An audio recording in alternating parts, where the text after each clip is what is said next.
శుభోదయం బాలలు.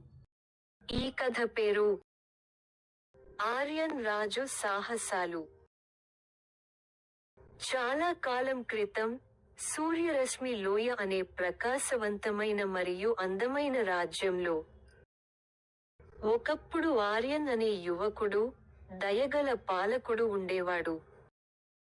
ఆర్యన్ రాజు బంగారు కిరీటం ధరించినప్పటికీ, అతని గొప్ప సంపద అతని ధైర్య హృదయం మరియు సహాయకరమైన స్వభావం. ప్రతిరోజు ఉదయం, ఆర్యన్ రాజు తన తెల్ల గుర్రమైన చింటుపై రాజ్యం గుండా ప్రయాణించి, రైతులకు, రొట్టె తయారీదారులకు మరియు పిల్లలకు చేయి ఊపాడు. నిజమైన రాజు ఎల్లప్పుడూ తన ప్రజల మాట వినాలని అతను నమ్మాడు. ఒకరోజు, ఆకాశం నీరసంగా, బూడిద రంగులో కనిపించింది. సూర్యరశ్మి లోయను రక్షించే మాయా ఇంద్రధనస్సు అదృశ్యమైంది. నేను దానిని కనుగొనాలి, అని రాజు ఆర్యన్ ధైర్యంగా అన్నాడు. తన తెలివైన చిలుక మిథు మరియు విశ్వాసపాత్రమైన గుర్రం చింటుతో, ఆర్యన్ రాజు గుసగుసలాడే అడవిలోకి ప్రయాణించాడు.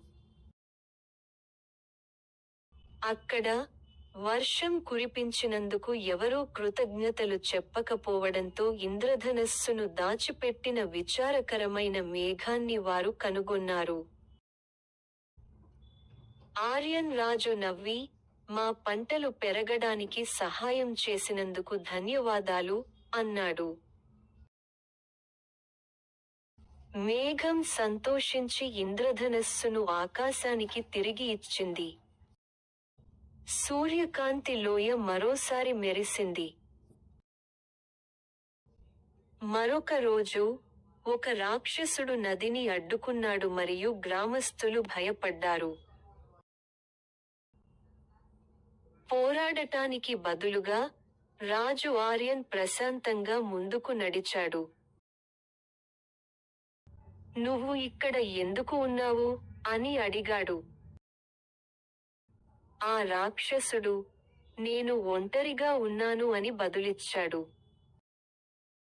వంతెనలు నిర్మించడానికి మరియు పొలాలకు నీరు తీసుకెళ్లడానికి సహాయం చేయమని ఆర్యన్ రాజు దిగ్గజాన్ని ఆహ్వానించాడు.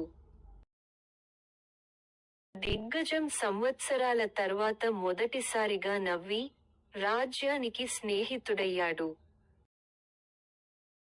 ఒక సాయంత్రం, ఒక చిన్న ఉడుత ఆర్యన్ రాజుకు ఒక మాయా విత్తనాన్ని ఇచ్చింది.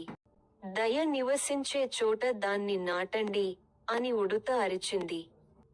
ఆర్యన్ రాజు గ్రామ కూడలిలో విత్తనాన్ని నాటాడు.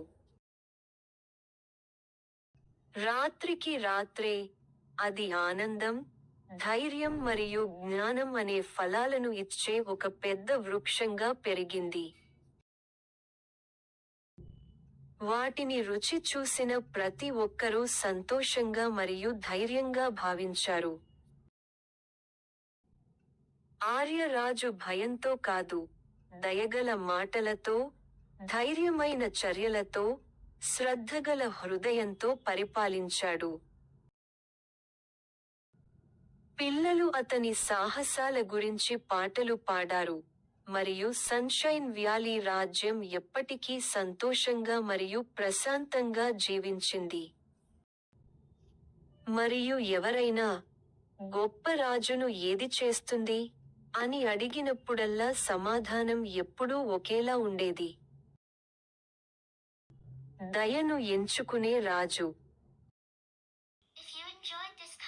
Don't forget to like, share and subscribe for more updates. Your support helps us create even more great videos and keeps you in the loop with all our latest content. Thanks for watching.